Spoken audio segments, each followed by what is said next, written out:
കേരളത്തിൽ ഉയർന്ന ചൂട് റിപ്പോർട്ട് ചെയ്യപ്പെട്ട സാഹചര്യത്തിൽ സംസ്ഥാന ദുരന്ത നിവാരണ അതോറിറ്റി പുറപ്പെടുവിക്കുന്ന ജാഗ്രതാ നിർദ്ദേശം ഉയർന്ന ചൂട്, സൂര്യഘാതം, സൂര്യതാപം, നിർജ്ജലീകരണം തുടങ്ങിയ നിരവധി ഗുരുതരമായ ആരോഗ്യ പ്രശ്നങ്ങൾക്ക് കാരണമാകാം. പുറം ജോലിക്കാരും മത്സ്യത്തൊഴിലാളികളും സൂര്യപ്രകാശം തുടർച്ചയായി ശരീരത്തിലേൽക്കുന്നത് ഒഴിവാക്കുക. പ്രായമായവരും രോഗികളും പ്രത്യേകം ജാഗ്രത പാലിക്കണമെന്നും അറിയിച്ചു. പകൽ 11 മണി മുതൽ 3 മണി വരെയുള്ള സമയത്താണ് കൂടുതൽ ജാഗ്രത പാലിക്കേണ്ടത്. നിർജ്ജലീകരണം ഉണ്ടാകുന്ന മദ്യം, കാപ്പി, ചായ തുടങ്ങിയ പാനീയങ്ങൾ പകൽ സമയത്ത് ഒഴിവാക്കുക. ധാരാളം ശുദ്ധജലം കുടിക്കണമെന്നും അറിയിച്ചു.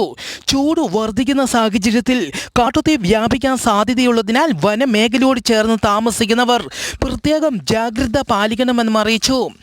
മെക്സിക്കോയിൽ സുനാമി മുന്നറിയിപ്പ്. മെക്സിക്കോയിലെ യുകാട്ടൻ, ടെൽചാഗി, പ്യൂർട്ടോ, സ്റ്റെലൻസ്റ്റൺ, പോഗ്രസോ എന്നിവിടങ്ങളിൽ കടൽ 20 മീറ്ററോളം പിൻവാങ്ങി. പ്രത്യേക കാരണമില്ലാണ്ട് കടൽ പിൻവാങ്ങിയതോടെ ആശങ്കയിലാണ് തീരദേശവാസികൾ.